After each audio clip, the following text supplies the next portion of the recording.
Hello दोस्तों, नमस्कार। मैं हिमांशु गुलियाल एक बार फिर से आपका स्वागत करता हूं आपके अपने यूट्यूब चैनल कॉम्पिटिटिव स्टडी में।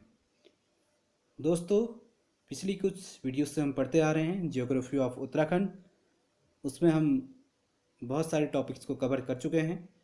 उसी में आज जो हमारा अगला टॉपिक है उत्तराखंड वन अधिनियम है।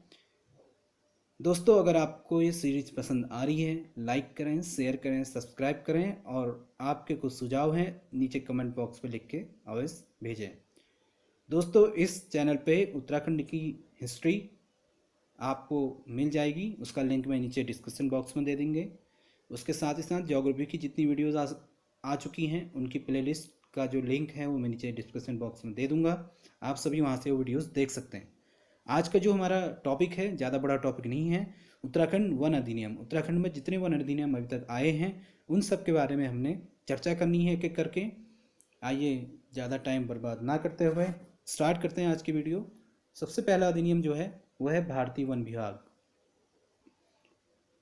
दोस्तों, इसकी स्थापना जो की गई थी 1864 ईस्वी में की गई थी, ठीक है। जिसके प्रथम महानिरीक्षक किसको बनाया गया था? डिट्रिच बैंड्रिज, ठीक है। डिट्रिच बैंड्रिज को पहला प्रथम महानिरीक्षक बनाया गया था।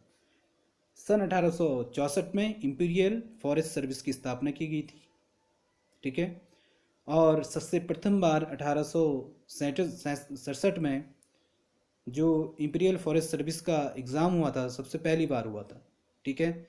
IFS इस शॉर्ट में कहा जाता है। IFS की स्थापना सबसे पहले कब की गई? 1864 में। और साथ ही साथ इसका प्रथम बार एग्जाम 1867 में हुआ। दोस्तों, अगला वन अधिनियम है 1865 का, भारतीय वन अधिनियम 1865। भारत में 1865 ईस्वी में वनों से संबंधित पहला कानून भारतीय वन अधिनियम लागू किया गया। इसके तहत सभी वन सरकार के अधिकार में आ गए थे। वह वनों की अंधाधुंध कटाई पर रोक लगा दी गई थी, ठीक है। दोस्तों, 1868 में कुमाऊं में वन विभाग की स्थापना हुई। साथ ही साथ 1869 में गढ़वाल में वन विभाग की स्थापना हुई और 1885 ईस्वी में टिहरी में वन विभाग की स्थापना हुई, जिसके प्रथम अध्यक्ष पंडित केशवानंद थे। अगला जो वन अधिनियम है भारतीय वन अधिनियम 1878 है। भारतीय वन अधिनियम 1878। यह अधिनियम भारतीय वन अधिनियम 1865 में प्रथम संशोधन करके बनाया गया। इसके अंतर्गत वनों को दो भागों में बांटा गया है। वो दो भाग कौन कौन से हैं? रिजर्व फॉरेस्ट आरक्षित वन और प्रोटेक्टेड फॉरेस्ट संरक्षित वन।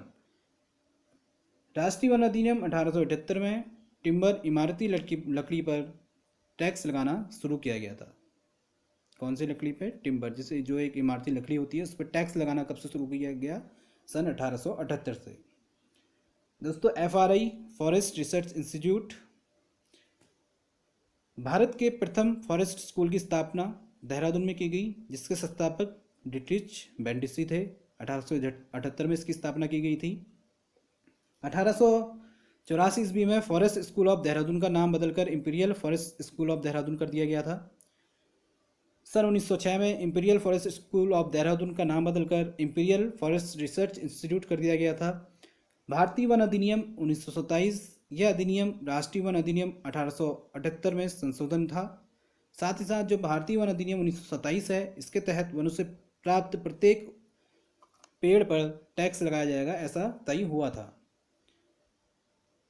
भारतीय वन अधिनियम 1927 में वनों को तीन भागों में बांटा गया था। वो तीन भाग थे: reserve forest, protected forest and village forest, आरक्षित वन, संरक्षित वन और ग्रामीण वन। भारतीय वन अधिनियम 2017, या ऐसे कह सकते हैं संशोधन अधिनियम भी है। इसके अंतर्गत क्या क्या किया गया है?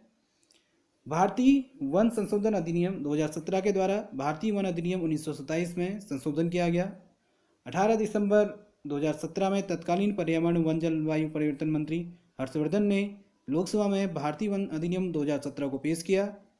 26 दिसंबर 2017 को यह बिल राज्यसभा में पारित हुआ। भारतीय वन संशोधन अधिनियम 2017 के तहत बांस को वृक्ष श्रेणी में हटाकर घास की श्रेणी में रखा गया व बांस पर लगाने वाले टैक्स को समाप्त किया गया। राष्ट्रीय वन नीति के बारे में चर्चा करें, national forest policy.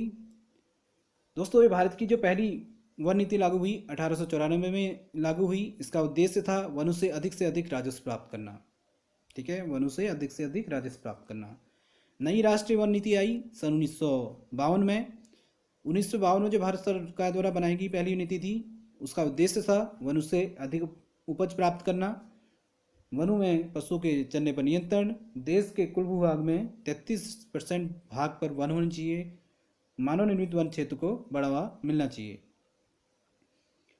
National forest policy 1952 के अनुसार जो वन है उनको 4 भागों में बांटा गया।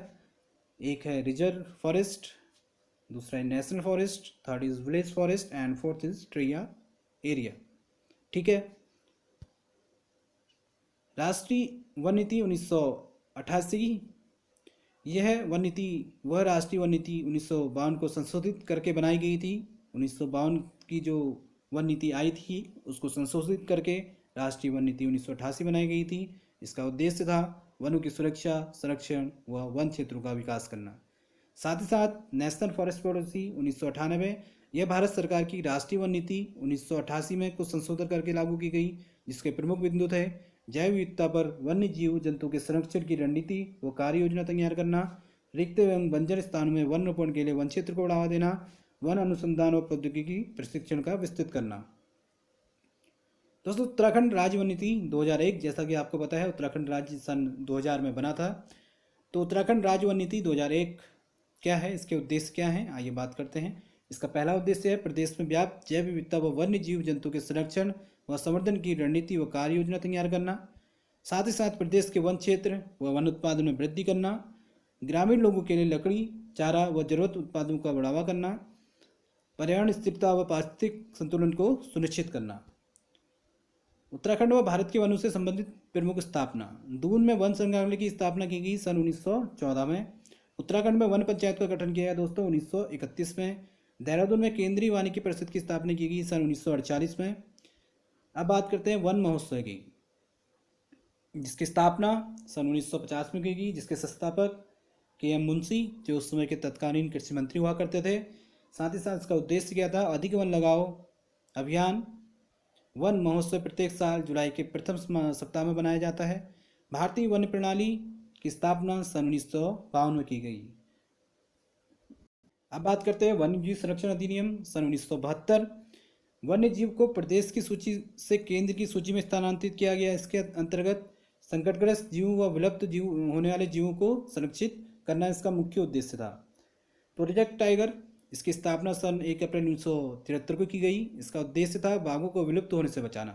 प्रारंभ में भारत में 9 टाइगर रिजर्व थे, जिसे बढ़ाकर अब 50 कर दिया गया है। वन संरक्षण अधिनियम 1980, इस अधिनियम के अंतर्गत 25 अक्टूबर 1980 को ये लागू किया गया था। फॉरेस्ट एरिया में कोई भी नॉन फॉरेस्ट एक्टिविटी बिना केंद्र की अनुमति के यहाँ पे नहीं हो सकती। इसका प्रमुख उद्देश्य यही था। अगला है दोस्तों FSI, भारतीय वन सर्वेक्षण, जिसे हम कहते हैं फॉरेस्ट सर्वे ऑफ इंडियन। इसकी स्थापना सन 1981 में की गई थी। ठीक है। FSI क्या है, पर्यावरण व मंत्रालय के अधीन एक संस्था है। इसका मुख्यालय देहरादून में स्थित है। इसका मुख्य उद्देश्य है देश में वन संरक्षण करना व वन संसाधनों का आंकलन करना। भारतीय वन संरक्षण द्विवार्षिक वन स्थिति रिपोर्ट तैयार करना। साथ ही साथ इनने जो अपनी पहली रिपोर्ट दी थी सन 1987 में, इनने अपनी पहली रिपोर्ट तैयार करके दी थी। दोस्तों, अगला अधिनियम है पर्यावरण सुरक्षा अधिनियम 1986। इसकी स्थापना की गई थी 19 नवंबर 1986 को। इसका उद्देश्य था पर्यावरण प्रदूषण रोकथाम करना। ठीक है। अगला है wild life institute of India, भारतीय वन जीव संस्थान, जिसकी स्थापना सन 1982 में की गई थी और इसका मुख्यालय देहरादून में स्थित है। भारतीय पशु कल्याण बोर्ड की स्थापना दोस्तों 1962 में की गई थी। केंद्रीय वन आयोग की स्थापना सन 1965 में की गई थी। साथ ही साथ भारतीय वन सेवा आयोग की स्थापना 1966 में की गई थी, जिसे हम इंडियन फॉरेस्ट सर्विस IFS भी बोलते हैं। आशा करता हूँ दोस्तों आज की वीडियो आपको पसंद आई होगी। साथ ही साथ जो एजुकेशन से रिलेटेड भाई बहन हैं उनके लिए खुशखबरी है। अब क्या है, जो आप टेट एग्ज़ाम देते थे वो टेट एग्ज़ाम क्या हो गया आपका, पहले 7 साल के लिए मान्य होता था। सन 2011 में जो इसकी प्रमुख विज्ञप्ति आई थी उसमें बताया गया था कि ये जो टेट है वो 7 साल के लिए वैलिड होगा। लेकिन अब जो एजुकेशन मिनिस्टर है रमेश पोखरियाल निशंक, उनने अपने माध्यम से ये बताया है कि जो ये टैट है,